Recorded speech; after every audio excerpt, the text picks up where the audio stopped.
If you still believe that Homelander cannot tank a nuke, or let alone even click on this video, by the end, I'll have you think twice whether to consider Homelander can even survive a nuke or not. There isn't a weapon on Earth that they haven't thrown at him. They've all failed. Not only did Stillwell never say nuke, not only was she just trying to intimidate Butcher here, we now definitively know she was lying. Homelander cannot withstand the heat, force, or radiation of a point-blank nuke. In this scene right here, Homelander quite literally tanks a nuclear explosion point-blank.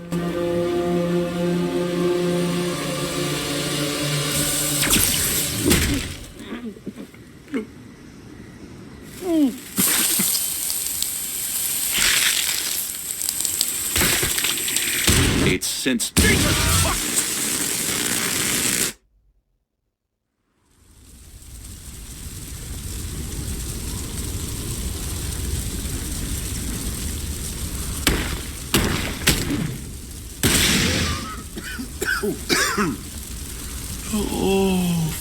Don't worry, the woman was completely not exposed to the blast, for that is why she survived. People who say Homelander can't survive a nuke doesn't even know what nuke means in real life. In the most simplest of terms, a nuke is a bomb with physical reactions rather than chemical like conventional explosives. This video now lists all the types of nukes there is.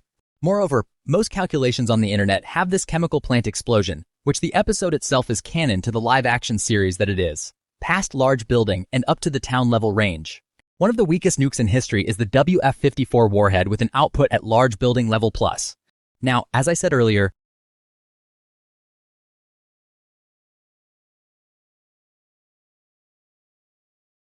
all of the values shown right now exceeds one of the weakest nukes ever detonated. Yeah, Zupa was lying about Homelander not being able to withstand the force of a nuke. Next is radiation. Oh, Christ, what's this shithole now? What are you doing?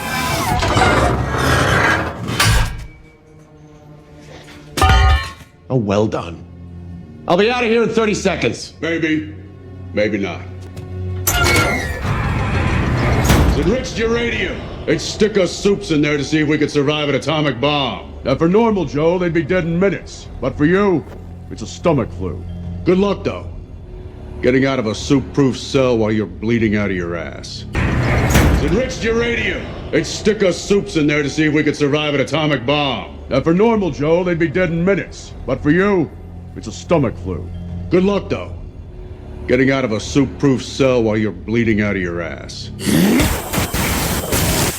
It's important to consider the radiation itself is at least lethal to an organism in a matter of a few minutes. If either the avert human or actual soup is locked inside of that soup-proof cell, to die in a few minutes would imply the cell is capable of releasing equivalent to about over 2,000 sieverts. The number of sieverts to actually kill a person in a few minutes and not days or hours. The same radiation relevant to actual nukes. We do not know how hot Soldier Boy or Kimiko's blasts are, but they are inferably hot as nuclear warheads or hydrogen bomb-type nukes. This is the scene where Homelander took Gunter Van Ellis to space and back in 2.5 seconds, and the scene where Ryan meets Zoe Newman in 1 consecutive second, both calculations being around 2.6% the speed of light, or within the sub-relativistic tier. If you still think Homelander cannot withstand a nuke, and consider Stan Edgar's statement as an inconsistency, to let alone lower high-tier soups, despite neutron bombs or nukes themselves, in addition to other sub-town-level weapons of mass destruction. Based on attack potency, Homelander is at least relative to Soldier Boy in both his strength and durability. Soldier Boy who can tank his own explosions without being vaporized externally in the process, implying a higher durability ceiling that probably scales over a 100 times. And by extension, Homelander.